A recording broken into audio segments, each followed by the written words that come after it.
My name is Stefan Blagoj Naumovski III, and my team got second in like the grand finale final 4 of all of the 3v3s at Eternal Games. We're the first team in the history of the 3v3 like league to lose and get second place 3 tournaments in a row, which kind of stank. But I got to play with 2 of my best friends, so I was really stoked about that. Huge shout out to them, my teammates Zach and Gibran. I played Bestial Thunder Dragon Link, which is like my pet deck. It's by no means the best deck, but I think it's a very cool deck. It gives you very cool follow-up plays. Just has a wide range of things that you can do. A lot of room for activities. So I guess I'll just hop into it. Yeah, let's dive into this bad boy. Yeah. More shout outs after. This deck is 52 cards, and I think in the future I would just play 60. I played 3 Battery Man Solar, 3 Roar, Hawk, and Dark, and 3 normal Thunder Dragon. And then to sort of pair with this Thunder Dragon package, I played 3 Allure of Darkness. It's obviously very good with Roar, but we play the Bestial stuff, we play a lot of Dark monsters, so this is just a +1 a lot of the time, and then sometimes it's even better than that because it's synergistic. Roar can also summon itself, so you can guarantee a level 6 monster for overlaying and stuff. Wallows, Beatrices, all of that. Thunder Dragon helps a lot because we play a lot of discard spells like Chaos Base and Melody, and Dark is really useful because Solar plus a Bestial is Saryuja, basically guaranteed, and Dark helps us chain block the Saryuja. So these are probably the coolest cards in the deck, and they're also maybe the worst. They're definitely not the worst cards in the deck, the second worst cards in the deck. I also play 3 Safer. This card is incredibly powerful in this deck because you can send Bestials and add any other Bestial. You can send a big level 8 Dragon guy and add Rebellion, and that gets you to all of your Bestials. Or you can just add the Chaos Babies, which I also play. A Wyvern Burster and a Clap Serpent and 3 Chaos Space. These help you make Seal. They help you play through a lot of negates and things because they help you chain block things, and it makes things really awkward for your opponent.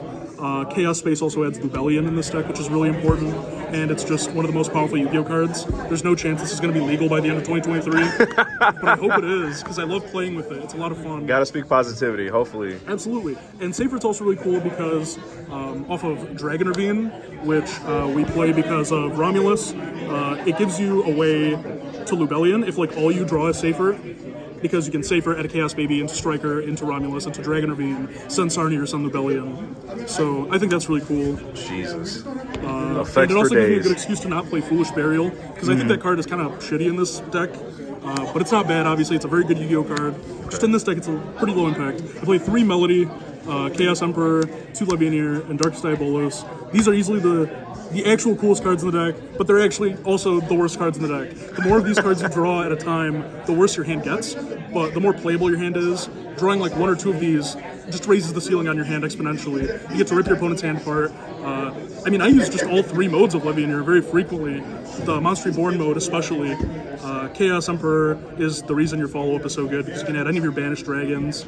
Or I should say it's one of the reasons. And it also makes rank 8s incredibly easily. Its board clear effect never came up, but these guys hand-ripping, this Monster Reborning and popping things, like all of that came up. These cards, I cannot stress enough, are just much worse the more of them you draw. So, like even drawing like 2 Melody, which kind of sucks, because you have to discard 2 other cards in your hand. But they're very cool, they're very powerful, and they give you a reason to play more Chaos monsters, which is always awesome. I play 3 Rebellion, 3 Magnamut, 3 Sarnier, 3 Druis Worm, and I play a Regained and a Beast. Okay. I think moving forward, I bump this deck up to 60, and one of the cards I want to increase the number of copies of in this deck is definitely Regained. Regained is really good in the same way that Chaos Emperor is really good. It lets you put back your extra deck monsters that are lights and darks like Seal, so you can Seal, use it, and then Bestial it on your next turn, put it back with Regained, and Seal again if you can't kill them on that turn. It also just summons Bestials from your graveyard, which can be nuts. Your opponent Bestials you don't have any Bestials in hand, but you can special summon the Magnamut from your grave, or the Juice Worm from your grave, and then all of a sudden the Beast is online, Magnamut can trigger, and this card is just, it has so much play to it. Regained is so strong. Beast can put it into play as well, so you can like Sarnier send Regained if you already have access to Rebellion, and then because you had access to Rebellion, you got Beast, and Beast can put Regained into play. I feel like playing all 9 of these is pretty standard. I don't know. I can't imagine not playing these. Okay, that's fair. And they also give me an excuse not to play any other hand traps, except maybe Gamma, my favorite hand trap this format, because it stops Shifter, but it also stops other Bestials. When your opponent Bestials you in response to your Bestial, it can hurt a lot because they're getting the body and they're denying you your body, so that card is just dead, right, for the rest of the turn, and you can't have any of your cards be dead in this deck. You want all 5 cards to be gas, so that you can play through interruptions and stuff. I think that's the strength of this deck. The better your hand is, the more interactions you can play through. And this helps you win Bestial Wars. You Bestial them, they Bestial the thing you're Bestialing, you chain Gamma. Now you're getting your Bestial and another 6 and Gamma. So you're getting these lights, which is really important in this Chaos deck, but you're also getting a level 6 to overlay with, which I think is really important.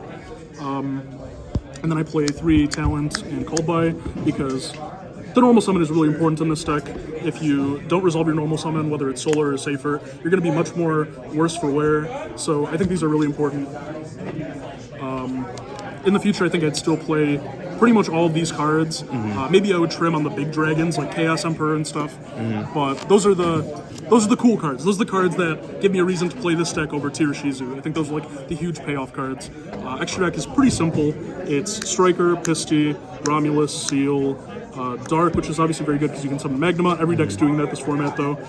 IP, which is very important to the end board. The crazy end board this deck can do isn't like that crazy. It can just move in a lot of different directions. You have Seal, IP, and then you can also end on like Appaloosa if you get interrupted somehow. I also play Unicorn and Access Code to Link Climb. Dark makes it a lot easier to make Access Code. Access Code also triggers Regained, I think. It hasn't come up yet, but I've just thought about it, and I hope it comes up soon because it's really cool. Saryuja, I think Saryuja is my boss monster. I summon it as frequently as possible. Underworld Goddess, I played this over Nightmare Phoenix, and I wish I played Nightmare Phoenix because Nightmare Phoenix is a lot better to link climb with, but I was afraid of Avermax. I actually haven't changed any of this deck going into the finale of the 3v3 league situation. So this is just the same deck I played at the last 3v3 event where my team qualified, and I thought Avermax was going to be a lot more prevalent. So being worried more about that than random back row, I just played Underworld Goddess instead of Phoenix, and it didn't come up. I think it came up exactly once, and I was glad to have it. But I don't think I'd play it again in this deck. And then I also played Wallow and Beatrice and Hope Harbinger, which is an indispensable part of your end board, and Zeus. Zeus never came up, but I'm glad to have him because he's another out to Avermax, and he's just very good into different rogue decks. When your opponent sets 4 or 5 cards, it becomes a lot scarier to play through them with this deck, because if they flip a floodgate or something, you've just lost. But if one of the cards they have set is not a floodgate, Zeus lets you play. It just clears their board. Those spell and trap decks don't really have the follow-up to beat Zeus after that. But it didn't come up when I was playing. But I would still play it in the future. Side deck, I sided Ludora going first. You can send this off of Beatrice, and that way when you do summon Beatrice going first, it's a lot more flexible. Knowing that you're going up against Tirashizu, it gives you another point of interaction. Again, the end board can just move in a lot of different directions. So you're sealing them, you're IPing them, you get to Mudora them, you've got Beatrice activations. I've thought about main decking it, but I think if I main deck it, I might as well just play a bunch of Rishizu cards at that point. And then maybe I might as well just play Tirashizu. I don't know, it's a slippery slope, but I really liked siding the 1. It didn't come up, but I'm glad I had it for if it did. I played 3DD Crow.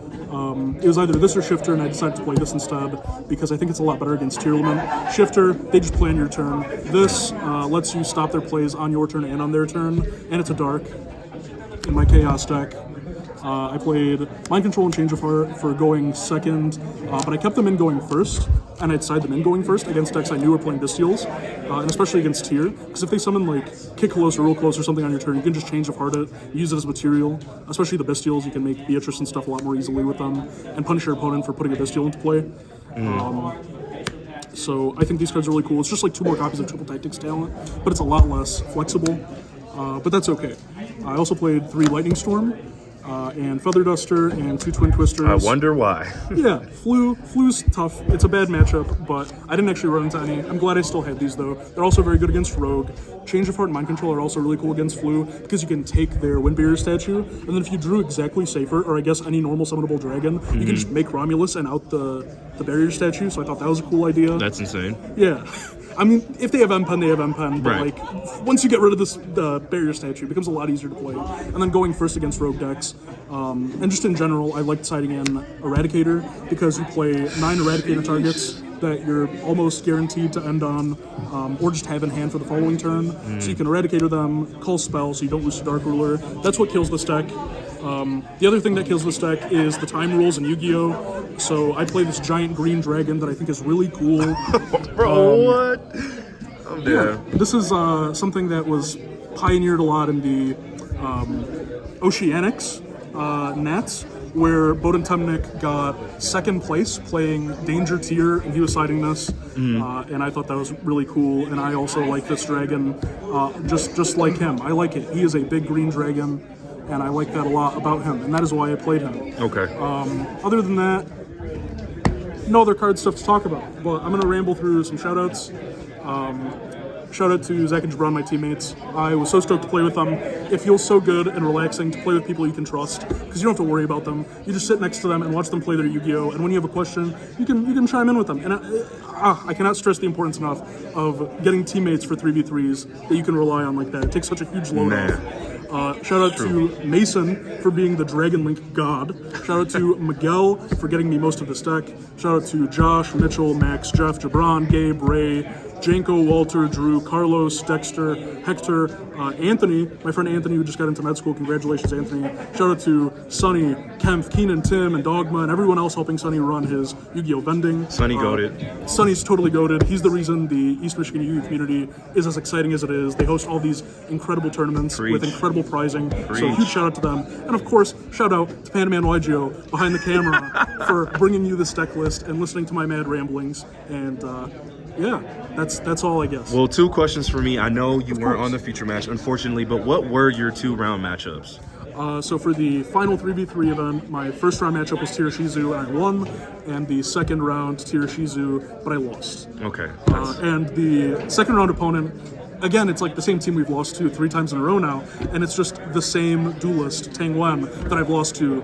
And I think that's the only Tirashizu I lost to at all over the course of like the initial 3v3 that qualified us, and then the follow-up final 3v3. So I think that's kind of crazy. I've just only lost to Tang playing Tirashizu, and I've been able to sort of hold my own against all the other Tirashizu decks.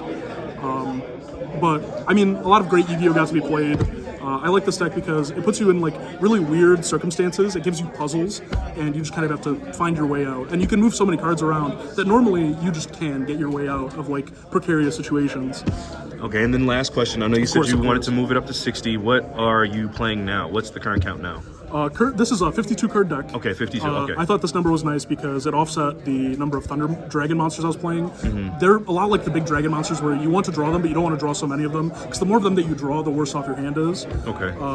Especially drawing multiple Thunder Dragons. It's just a nightmare. I think I'd probably play like Dangers though to justify the Thunder count more over playing fewer cards. Just having more cards to get them in the grave when I draw them. Also more link material, random link material, so I can make cards like Appaloosa more frequently. Or otherwise you're making Appaloosa after you get like hand trapped and you have a weird hand. All right, awesome, man. I appreciate you so much. Thank you for giving us this profile. Of course. Thank you for You're having good, me. bro. Thank you, man. All right, guys. I hope you enjoyed the deck profile. Please be sure to leave a like, comment, and subscribe.